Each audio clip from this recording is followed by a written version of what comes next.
Ruslan. Good. All right, I'm gonna go to Justin. Justin, you are live with Rich. Go for it, Justin. What's up, Justin?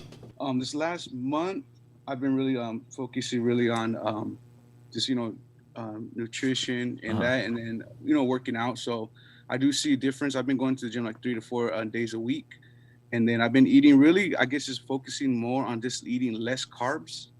And so I'm really seeing how to get as far as my nutrition down and my meals and everything, get them down more jam-packed, as like I'll do simple oatmeal in the morning, maybe peanut butter and bread and stuff like that. But as far as like I'll do lunch, maybe shakes, like for milkshakes and everything. But I'm still like I feel like just still like I'm not, I just don't exactly know like how much I should take in and everything. I did download an app called V-Shred that it gives me like a goal, and it gives me like my carbs, my protein, and my fat, and it says I should be taking 2,600 calories in a day. And I'm 5'8", and I was at most was 240, so I'm trying to get down really to at least 200. So kind of just how to set up my meal plan, and everything like that. So. It's a big question. How to set up his meal plan. Yeah, I kind of I caught most of that, and kind of like what I would start is ask you this question: where's your food journal? I don't have one. Yeah, exactly. So that's the number one foundations for success in a successful nutrition program is the journal. Okay, and so that helps to keep you accountable to yourself and what you're eating. And I recommend not writing it at the end of the night. Because then you'll have food amnesia and you'll forget what you ate. So keeping a journal will definitely help you to be a little bit more accountable to your portion sizes too. And so like if I said, how much peanut butter did you have on your sandwich? You go, I don't know, one knifeful. I go, okay, well, let's get a little bit more specific on that. Let's go, was it a tablespoon, 2 tablespoons? All of that adds up when you're trying to get a good goal like you've got right now. So number one is food journal. And then setting that up. And then once you do your food journal, it's good to see, even just by keeping the food journal, you'll be surprised, oh, maybe I won't have that, or maybe I shouldn't have that much. And so that can automatically change the game. So that would be my number one recommendation for you is get a food journal, and then you'll be a little bit, it's data, it's information. So the more data, the more we have, then we can use that to make your goal better or find out what's wrong or what you're doing right, and kind of work on that. And so food journal for you, and then break down your macronutrients. And then as you're keeping the food journal, you'll be able to see, if you brought me your food journal and I had your data, I could look at your food journal and go, you lost 2 pounds this week without getting you on the scale, because I saw how you lived your life, and I'll be able to break it down. And so I want you to get to that point where you start focusing on that part of your life, and the transformation is the byproduct. Okay, so food journal, number one. Yeah. MyFitnessPal is an app that serves as a food journal. Lose It serves as a food. That's the one I use. Me and Daniel both use Lose It. And I got really extreme for it because here's the thing, guys, and you could chime in if you want.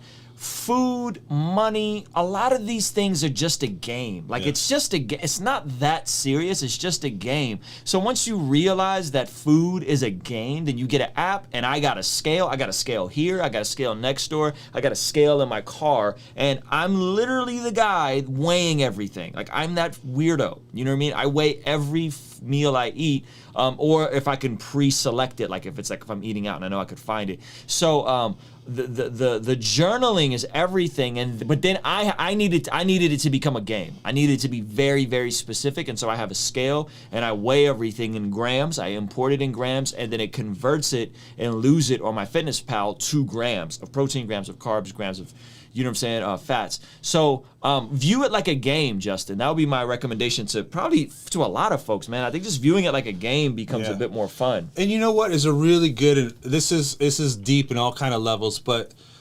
taking responsibility for where you are in life, and this is a broad stroke, gives you the power to understand I can change my future.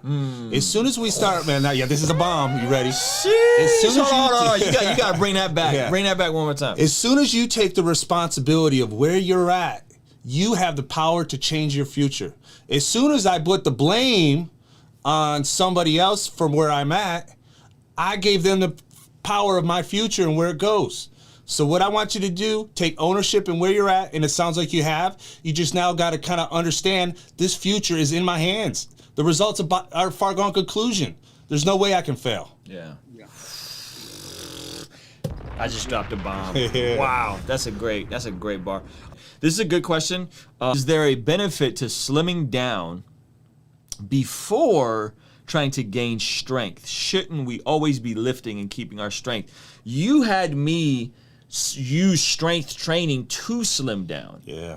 And then we got down to like between 180 175, and then you're like, okay, now I want you to eat more so your body doesn't get in homeostasis, and now I'm at 195, and now I'm like, I feel super fat, I want to slim back down. And you told me, and I do something intentionally where I try to, it's been cold, but I try to train with my shirt off for that accountability, and I took my shirt off for the first time in months, and then Rich was like, oh, okay.